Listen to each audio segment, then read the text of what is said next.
In this video, I'm going to share to you on how you can add the equilibrium arrows in Microsoft Word.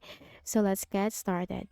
So first is you just need to open your Microsoft Word. Okay, so once you have opened your Microsoft Word, so this is the shortcut that we are going to follow in order to create the equilibrium sign. Okay, so let's try.